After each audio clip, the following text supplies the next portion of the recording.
morning to everyone. I'm Shamla Naleer, and I'm honored to be here with Mr. Shehan Karunatilaka, somebody who put Sri Lanka on the map for all the right reasons when we were going through such a hard time.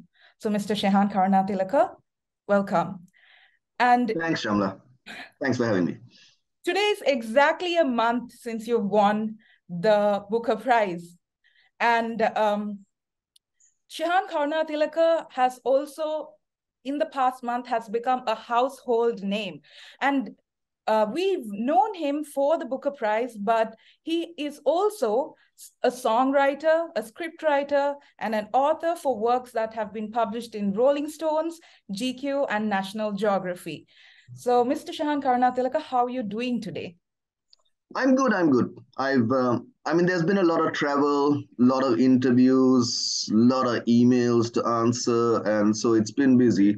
But yeah, I've got plenty of sleep now, unlike the week after the Booker. So yeah, I'm well rested. In your first interview with NDTV, right after your winning, and not, I think, a little over 24 hours after you've won, when the interviewer asked you, how has life changed since the Booker? The first thing you said was, oh, I got a lot of sleep. Oh, but yes. Now it's been a month. And I would like to break down the question a little more and ask you, what has been the most eventful or the happiest incident that has happened since the Booker? Eventful or happiest? Well, look, it was a whirlwind, and you rightly point out it's been a month, so there's been some time, quiet time to reflect on it. I did get to meet some of my idols. On the night I met Bernardine Evaristo, but George Saunders was doing an event, and who published Lincoln in the Bardo, which won the Booker, another talking ghost book, and great short story writer. So I got to meet him, and so there was that. Also, meeting my kids. After 3 weeks away. My kids, they're hard work. I recently went to Sharjah with them. They're hard work, but yeah, after a couple of weeks, you really miss their company. So there were those meetings and stuff. But I think the joy I got was last week when I answered 800 emails in a day. That was like, wow, you start from the bottom and you dig up in the morning, and I don't just do a standard, you try and talk to everyone. That was like a crown achievement. I still have my WhatsApp to go, which is, maybe this weekend I'll attempt that. But yeah, it's just been it's strange because, you sit in a dark room, this dark room to be specific, and don't talk to anyone don't even talk to your wife or kids or friends for like hours. And now sort of you're talking to it's a very unnatural place for a writer to be. But yeah, anyway, answer to your question is, yeah, meeting my kids, meeting George Saunders, but also answering my emails in a day. Yeah, those were right off the bat. I am so excited to be able to relate to you, because I find it that sense of accomplishment when I answer my emails and my WhatsApp messages as well. So thank you for giving us that bit of information. But I would also like to ask, what are some of the challenges that you had to face right after the win? Well, I think I've out in the sense, yeah. Now suddenly, because usually it was just I spend most of my day reading and writing, and doing client work and hanging with family. So, and that was enough because there was a lot to do there. Now, sort of, there are a lot of demands on your time, and you need to actually, now I have publicists, I have agents. I didn't get an email from my agent for like 7 years. I try to, that's an exaggeration, but now I have all these people that I have to answer to, and not answer to, but be in touch with. And so, yeah, now lawyers, accountants, all this is like proper grown-up stuff. Yeah, so that's, I guess, the thing I'm getting used to now. And now, back at my desk, it's a bit more had time to reflect, and yeah, getting those systems in place. So that's been the challenge. And you're not used to it as a writer. You're used to just doing your own thing in your little corner. So I guess but these are good problems to have. These are first world Booker winning problems. So, I can't complain too much. Yeah. I think those are the problems that I would like to have as well someday. But good times and bad times, we always need some people or someone to support us. So in your case, who have been your biggest support system so far? Well, I named a few in my speech. I guess, yeah, you having family and also friends that who can kind of who've known you forever before all of this, and can bring you down to earth and just tell it like it is. I mean, that's a valuable thing.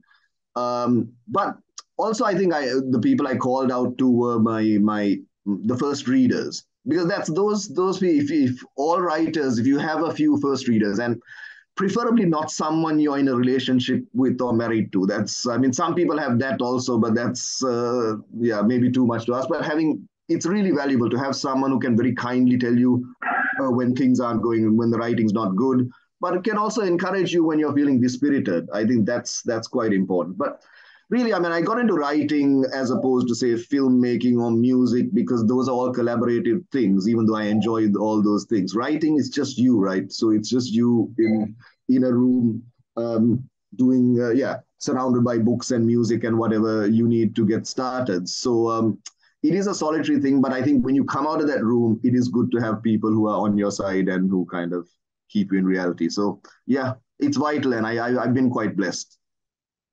A lot of us are in the room, we are still writing, and for us, Booker Prize is literally the success. It's what we would call the success of a writer. And to you, is this the definition of a successful writer?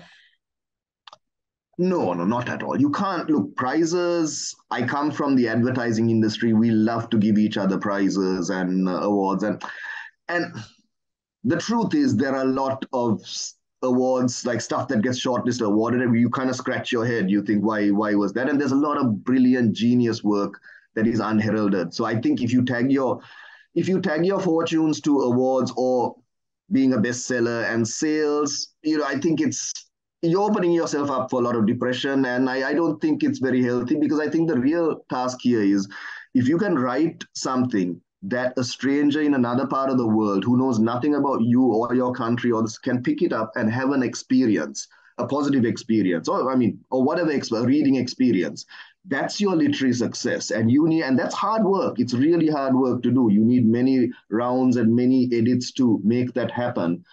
But I think that's literary success, and writers should motivate themselves. And you can write something that may not do well, may not be discovered till many years later. That's the writer's life. Maybe it's your seventh book, your 14th book.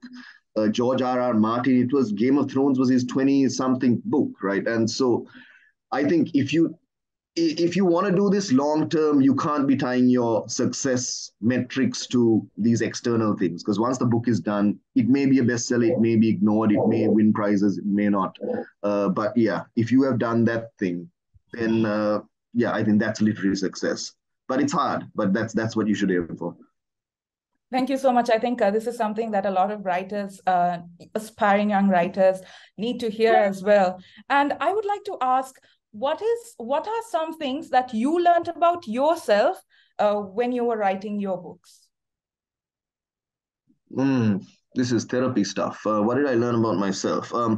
I I think, and this is true for most people, that your brain can be hacked. Your nervous, I mean, I don't know much about, I've been reading bits and pieces, but that your habits, your motivations, your thoughts, these can all be hacked, because the easiest thing in the world, my idol and mentor Muhammad Hanif, the great Pakistani novelist, said the easiest thing in the world is not to write. And that's true. That's the easiest thing. You can sit around pretending to write, but not write. Yeah, it's even though you feel upset about it after a couple of days that you waste your time. So I think there are techniques, and look, they're all available on the internet, in which to kind of hack your productivity. One, I mean, for me, what I find is waking up early. I was never a morning person, but waking up at 4 and working till 8 before the kids wake up and before the Facebook wakes up and chaos happens was essential. Also, little rewards. So you can't see it, but I'm surrounded by instruments that I don't play, guitars, pianos, drums. But yeah, I work for 50 minutes, then take a 10-minute break and do something like that, or whatever, do some yoga, meditation. But these little hacks, and these are just a few things that I've pointed out, but I found out that, yeah, you can, and you have to do it every day. But then, yeah, even a lazy person can get something done. And so, yeah, I kind of employ these things, keep to a schedule, sit at my desk, even if nothing's happening. And that's what I discovered, that even a hard, difficult novel that could take years can be done, one sentence at a time if you do it this way. So yeah, and this is just, yeah, there's a lot of resources on the internet. Yeah, hack your brain, hack your, yeah, because there's wonderful stuff in there that we don't use. I just remembered that I have a book named Hack Your Brain in my bookshelf that I haven't read yet. I think now Uh, I know what to go back and read. Yeah, But that's the ultimate. yeah, Read the books, read the unread books on your shelf. I mean, that's what the pandemic did for a lot of writers. Were very productive. I mean, I've been struggling to write a second novel for like over 10 years. And then during the pandemic, I did some kids' books, did this, did a movie. I think, yeah, the unread books, because the pandemic, we were stuck inside. So we all buy more books than we can read. So there are books on our shelves that, yeah. So I think, yeah, read Hack Your Brain. Uh, I will do that. It's also interesting that you mentioned that you have around you instruments that you haven't played, or Don't that play you enough is more accurate. Don't play enough. I should be playing don't them every play day. enough. Oh, Yeah. I was also wondering, as a writer, do you have half-written, unpublished books that lie around on your table? Um, they don't literally lie around. There are lots of notebooks around here. So there's plenty of notebooks, and there's stuff in. I only open them occasionally, but yeah, there's stuff in there. Yes, certainly. There's if I go through, so aside from the notebooks, there are Word docs on my various hard disks and computers, which will have stuff. But coming up with the idea, I mean, it is quite magical and special, but it's also, I think, the easy part. A lot of us, everyone has ideas. Everyone's got an idea for a movie, a book. So I have a bunch of those. But then you decide, okay, I'm going to attempt these. So yeah, so the coming year, even before this Booker, I had a full year. I've got a couple of kids stories that I think are quite interesting that I'd like to explore. One's about insects, which I've become fascinated by, and there's a third novel also which I started, which is obviously stopped for now, and there may be a screenplay. So there's stuff to do, and so I'm just going to attempt those. But yeah, I don't want to count how many if I go through the notebooks, because you don't want to see the size of the mountain you have to climb. You just want to do a few things at a time. But yeah, there's plenty. There's plenty. That's the other advice. Keep notebooks. I mean, I'm a pencil and paper, old school guy. Whatever your gadgets are, whatever works for you. But yeah, I think that's important. So then, when you have nothing, you can go to these things and pluck out something. Yeah. I think at this point, this whole interview has become something that I'm using to validate myself as a writer and motivate myself, because I can relate to the whole writing, having notes, and yeah, all of that. And I also noticed something really interesting when I listened to your interviews right after you won. You were quite hesitant to talk about what is next. So I was wondering, is it because there's a lot of pressure on you that you feel while you're writing your next novel?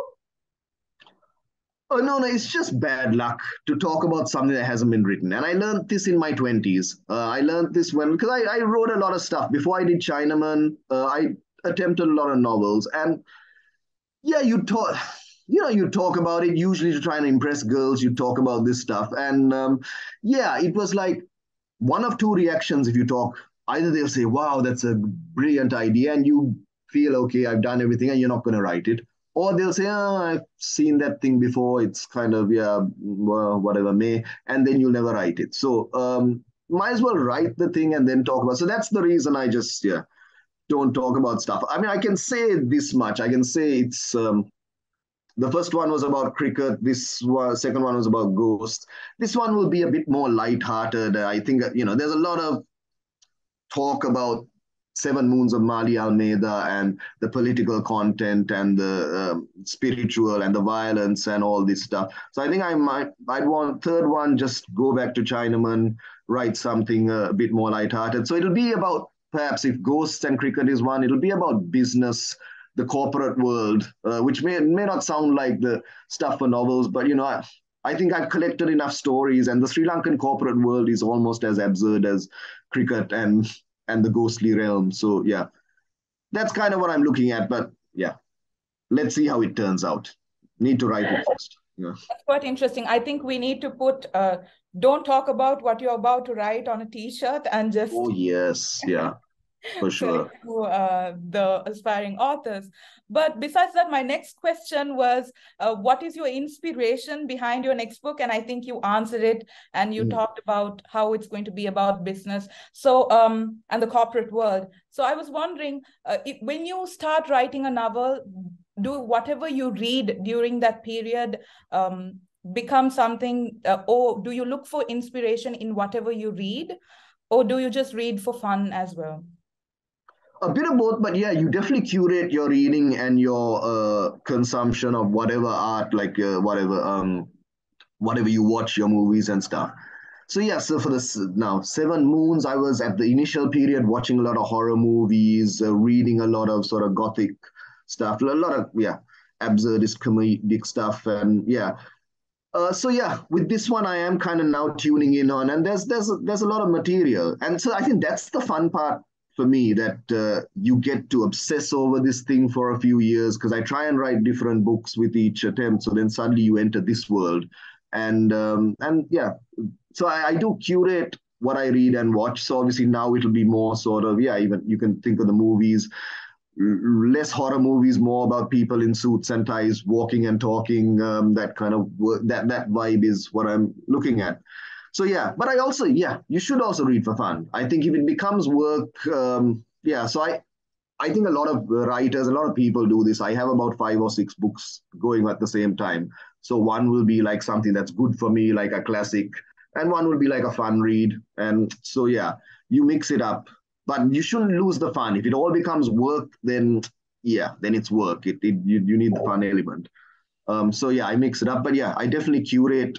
Even if I'm writing a short story or something, I will tailor my reading to the tone I want to capture in that. Yeah.